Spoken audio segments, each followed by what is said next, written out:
Give it up. Give up that war. You know, the war that you have to really fight is the war against yourself. You have to fight a war against yourself. Now, it's not easy to look in the mirror and to change your own life. It's hard as hell. You have to take responsibility. You have to learn new things. You have to feel uncomfortable. Good, because discomfort is how we grow. That's how we become strong. If you run away from discomfort and resistance your whole life, you will always be weak. And most people don't like being uncomfortable. If you don't want to be uncomfortable, please do not pursue success, because success is a very uncomfortable feeling.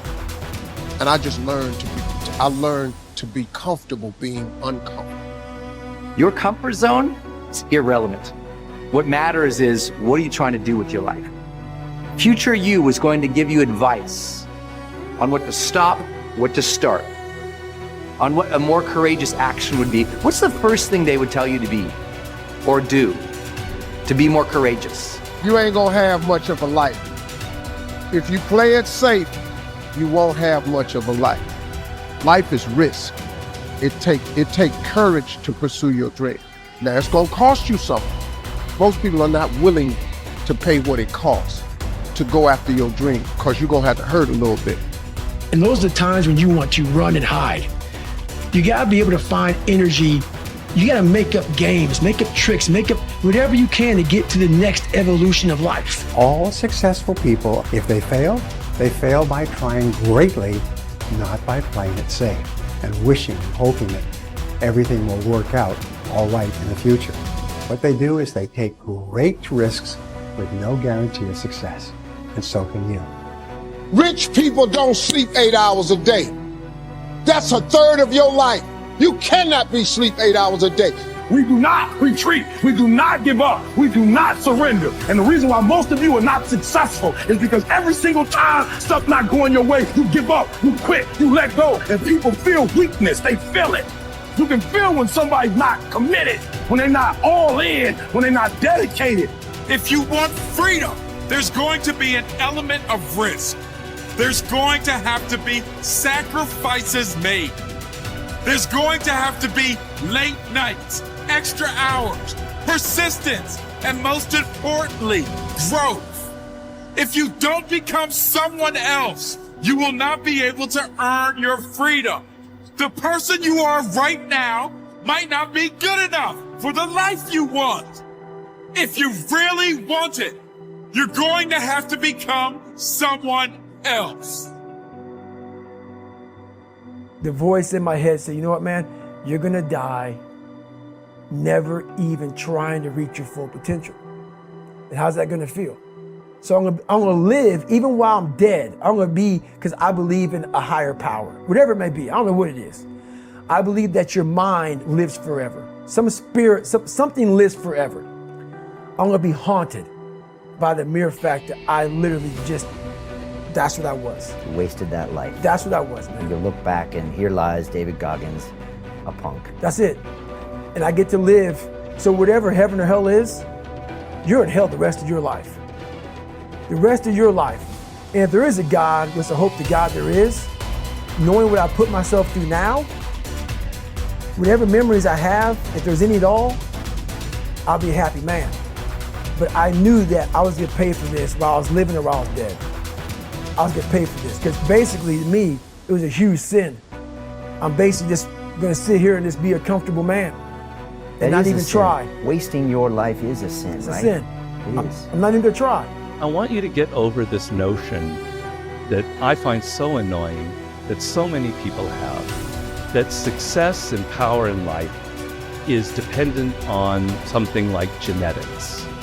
Like some people are born with a larger brain, or they have wealthy parents who are able to send them to the right school, or it's all a matter of luck.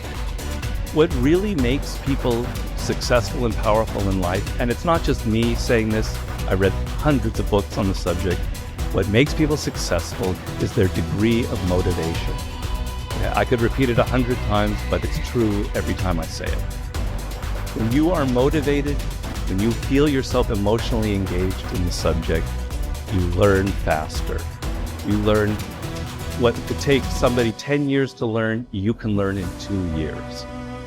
When you feel emotionally engaged with something, you're able to push past all the obstacles. The sense that it's genetics or the size of our brain or our parents' money, you can't control any of that, obviously. And they can become kind of crutches for some people. But the amount of motivation you feel, the emotional connection you have to what you're studying or doing, that is something within your control. That is something you can choose to take. And it is, you're going to find people giving you all kinds of great advice about your careers, about where you should go, you know, your MBA, etc. But if there's one piece of advice that I think is more important than that, it is this idea of following these natural inclinations and creating your own career path and finding a way to engage those deepest motivating parts of your psyche. Unhappiness is simply the lack of progress toward a preset goal. If you're not making progress, see, that's when unhappiness sets in. But here's where happiness begins: making progressive progress. You don't have to arrive all at once. You don't have to have it immediately.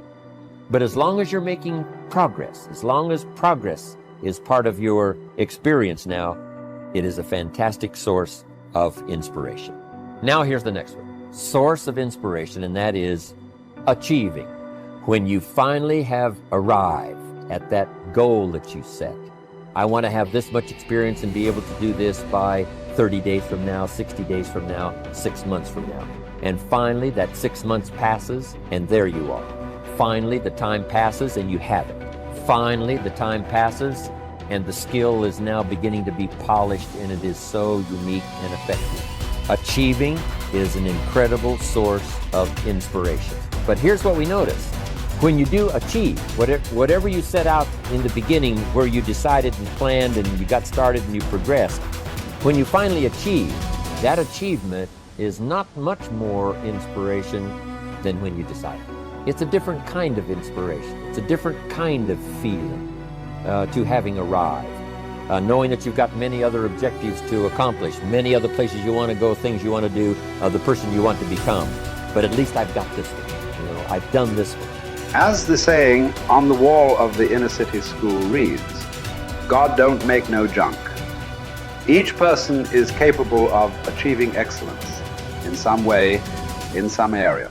You have within you, right now, the ability to function at genius or exceptional levels in at least one, and perhaps several different intelligences. Your job is to find out what it could be for you. Your responsibility to yourself is to cast off all these self-limiting beliefs and accept that you are an extraordinarily capable and talented person. You are engineered for greatness and designed for success.